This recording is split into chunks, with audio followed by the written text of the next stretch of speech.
So welcome back. I am joined today by our favorite diabetologist, Dr. Amber Healy. So Dr. Healy and I have been sitting here. We've been talking about the 2025 ADA standards of care. We were chatting about older adults, and one of the topics we came across that we think is an important one to address is de-intensifying therapy. So as a pharmacist and working at the free pharmacy, I have patients come in who are on multiple medications. We have probably 10% of our patients are on 10 different medications. And we understand that that is multiple chronic conditions. One we would like to talk about today, though, specifically is diabetes. So Dr. Healy and I have been discussing some of the medications that might be good to discuss when we talk about de-intensifying therapy. So I think what I would like to talk about, which we just had a conversation of a second ago, is we'll have patients come in and they'll be on empagliflozin, and they'll be on metformin, and they'll be on Dulaglutide. I know I'm not using my brand names. No, Sarah, no. Dulaglutide. And they're on Basaglar 150 units a day. In my head, I feel like we're missing something. What are your thoughts on that? That is a common trap to fall into. Okay. It's comfortable to only have your patient take 1 or 2 shots of long-acting insulin, like the insulin glargine, and keep them on their other medications. And that's okay. We can use insulin with GLP-1s and the biguanides and the SGLT2 inhibitors. That's okay. But at some point, a lot of basal insulin, or what we like to refer to as over-basalization, occurs. And at some point, it stops actually being helpful to the patient because you're not mimicking normal physiology. So long-acting insulin, it's like what the pancreas does when it isn't affected by diabetes. It's giving you that steady little amount of insulin across the day, and that is what basal insulin mimics. And so when you up the dose, you're giving more of that, but you're not really touching what happens at mealtime, because the other part of our physiology when it comes to pancreatic function is there's a sensing of, there's a hunger sensation, your insulin level starts to go up. Yeah. You eat, but your glucose level goes up and your insulin goes up to match it so you don't peak. Yes. And we don't have that in the diabetes pathology. So you need to start giving a short-acting insulin to help combat the mealtime glucose, because you're missing the opportunities to decrease the glucose excursions by not ever giving the mealtime insulin. And I realize mealtime insulin is scary. Yeah, I think that's the because issue. It's more likely to cause Right. hypoglycemia in a short period of time. Right. It's overwhelming. Yep. It's more injections. Yep. But at some point, even though some of these GLP-1s are fantastic and they can be given along with a long-acting insulin and you can keep these other meds on, at some point you have to recognize that you should not be just upping basal insulin if it's not working. Okay. I love that. If you get to like 50 units of long-acting insulin and you're still not really getting there in combo with these other medications, it might be a good idea to start mealtime insulin. I love that.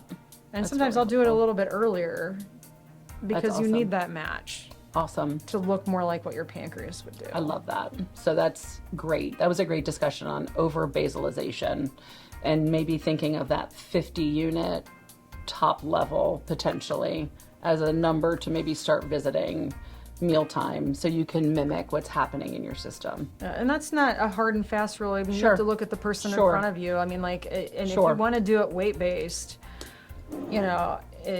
you might decide that 60, works, and then like I need mealtime insulin. Yeah. But at some point you need mealtime insulin to get that other part of the insulin secretion that is not physiologic. Okay. That we see with diabetes.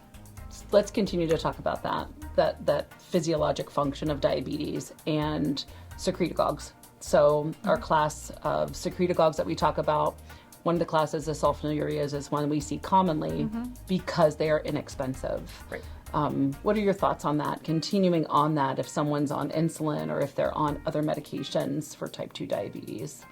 Well, we have to be careful because they're more likely to precipitate hypoglycemia. Okay. But the other thing that we need to keep, especially in combination with insulin. Yeah. But the other thing that we need to think about is the progression of type 2 diabetes. It's a chronic progressive condition. Yeah. Over time, beta cells get tired. Beta cells don't secrete the way they did earlier on, even in type 2 diabetes. And when that happens, if you're giving a medication like a secretagogue, where their main function is to promote insulin secretion from those beta cells, that drug may not be effective anymore. Okay. So sometimes if somebody's looking to decrease their pill burden, that's the first thing I'll get rid of. Okay. I mean, if they're already on insulin, because I don't know what good it's doing them. And if someone's skeptical about getting rid of that, sometimes I'll check a C-peptide level. Awesome. To show, to demonstrate to them how much endogenous insulin their body is still producing. And you want to actually have them hold that secretagogue before they go, because you don't want to get a false result. That's awesome. That's beautiful. All right, I think the last thing that maybe we'll just discuss really quick, especially in thinking about our older adults or thinking out about patients who have had diabetes for an extended period of time, maybe especially in our type 2 population, about renal function.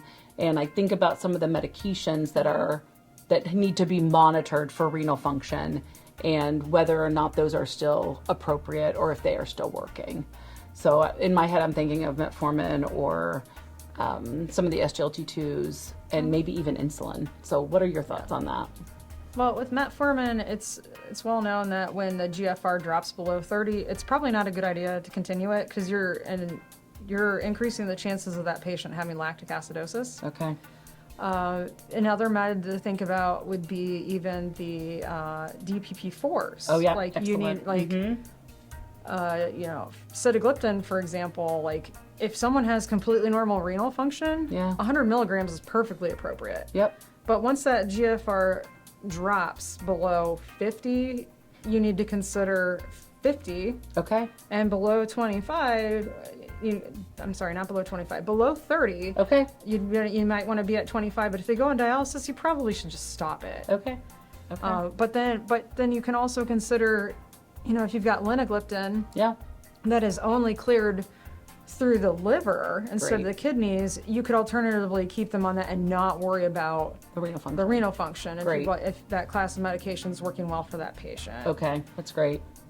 And then with insulin, we talked about insulin earlier and renal function. So insulin is primarily cleared through the kidneys. Okay. So if you have a patient that's starting to have a lot of low blood sugar, a lot of hypoglycemic events, and it doesn't make sense, checking their renal function and adjusting that insulin is completely appropriate, because that it's hanging around longer in the system when the kidney function starts to decline. And when it's around longer, it's more likely to precipitate low blood sugar. That's awesome. And let's revisit also the SGLT2s really quickly, just because I know that since they're a new class, but they're seen everywhere, they can be given for diabetes and heart failure.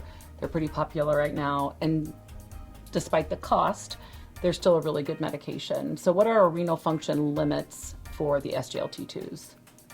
They've been lowered over time. I know, that's what I remember. They started out. Because when they were introduced, canagliflozin could be used at 60, and dapagliflozin was 60. Yeah.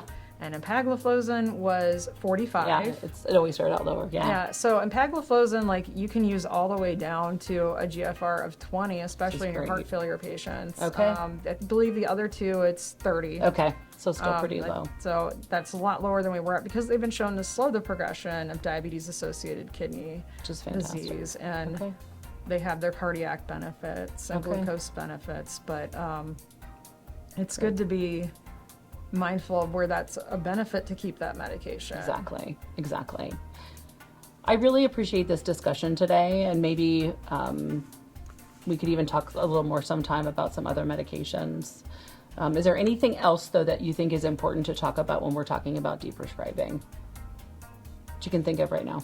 Well, I want to call out another med just because I know that it's on the unified formulary. Okay. And it's being used more now is exenatide. Oh, okay. And because exenatide, you have to be mindful of kidney function with it as well. So if the kidney function is around 30 or less, you probably shouldn't choose that GLP-1. Okay, I like that. Otherwise, we do know, I mean, most recently, the FDA did just approve semaglutide for diabetes-associated kidney disease after the FLOW trial that we talked about back in June. We did, yeah. So that's new this week. So, you know, the GLP-1s also have their place in either being beneficial or something to be mindful of depending on which one you pick. I love that in someone who has a renal condition. That's fantastic. All right, I appreciate this discussion today. I hope everyone else does too.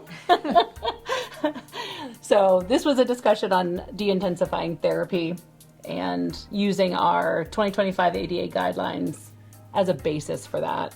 So I appreciate the discussion today. If anyone wants to check out more information, Chapter 13 of the ADA guidelines may be helpful. And so today we talked about overbasalization. We talked a little bit about secretagogues and when or when those might not be appropriate, and also about some renal function with some of our medications, and hoping to maybe taking some of those medications off when they're no longer appropriate. So thank you for your time today, and I'm sure that we will be back. So have a great rest of your day.